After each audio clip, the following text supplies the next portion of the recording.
हरितानंद जंगल में दो शेर रहते थे, रुद्रवीर और विक्रम भैरव। यह बस नाम के सगे थे, खून का रिश्ता था, लेकिन दिलों में जंग छिड़ी थी। एक तरफ था न्यायप्रिय, मेहनती और दूरदर्शी राजा रुद्रवीर, और दूसरी तरफ था लालच और अहंकार में डूबा विक्रम भैरव। सुन लो हरितानंद के सभी जीव जंतु, यह इलाका रुद्रवीर का है और यहाँ के नियम भी रुद्रवीर के होंगे। बरसों से यही रिवाज है कि मांसाहारी जीव शिकार करें तो केवल बूढ़े और अशक्त जानवरों का करें। कभी भी जवान और सक्षम जीव पर पंजा उठाने की भूल मत करना, वरना सजा ऐसी मिलेगी कि आने वाली पीढ़ियां भी याद रखेंगी। हमारा जंगल तभी फल फूल सकता है जब हर प्रजाति सुरक्षित हो। महाराज, मैं हूं मीनू चूहा। अगर मेरी बात सुनने की इजाजत दे तो मैं कुछ बोलूं।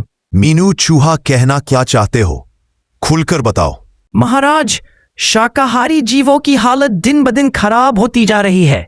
जंगल की जो जमीन अनाज उगाने लायक थी, उस पर तो आपके भाई विक्रम भैरव का कब्जा है। बाकी जमीन इतनी बंजर है कि चाहे कितनी मेहनत करें, पेट भरने लायक अनाज नहीं मिलता। महाराज, आज तो किसी तरह गुजर बसर हो रही है, लेकिन आने वाले दिनों में भूख हमारा सबसे बड़ा दुश्मन होगी। मीनू, तुम्हारी बात गंभीर है, लेकिन हर मुद्दे का हल एक ही दिन में नहीं निकलता। आज के लिए जितना है उसमें सब गुजारा करो। कल का सूरज नई उम्मीद लेकर आएगा। हम इस पर विचार करेंगे और कोई भी अन्याय, चाहे वह मेरा भाई ही क्यों ना करे, बर्दाश्त नहीं होगा। और उधर विक्रम भैरव। क्यों रे फट्टू भेड़िया, इस बार जनगणना का क्या हाल है? कितने शाकाहारी जीव बचे हैं मेरे इलाके में? महाराज, बस एक ही परिवार बचा है, भोलू बकरा और उसका छोटा बच्चा। बाकी तो आपके शिकार में सब खत्म हो गए। सिर्फ 1 महीने में ही आपके इलाके में शिकार ढूंढना भी मुश्किल हो जाएगा। ये क्या बोल रहा है तू? अगर शिकार ही नहीं रहेगा तो हम खाएंगे क्या?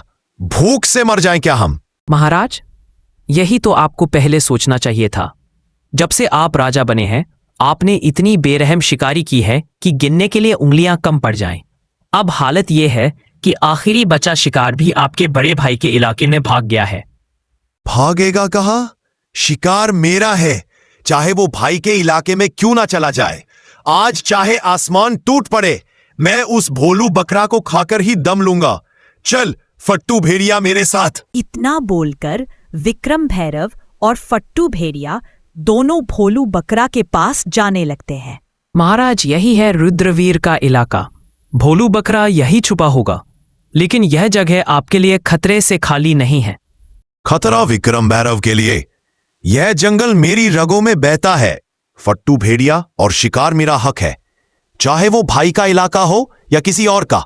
आज भोलू बकरा का अंत पक्का है। अचानक झाड़ियों के पीछे से भोलू बकरा और उसका बच्चा दिखाई देते हैं, डर के मारे कांपते हुए। भागो मत, तुम्हारा वक्त आ गया है।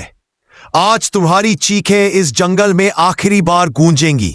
विक्रम भैरव झपटता है, तभी उसके सामने रुद्रवीर आ जाता है। बस एक कदम और ये जंगल तुम्हारे नाम को हमेशा के लिए मिटा देगा विक्रम भैरव।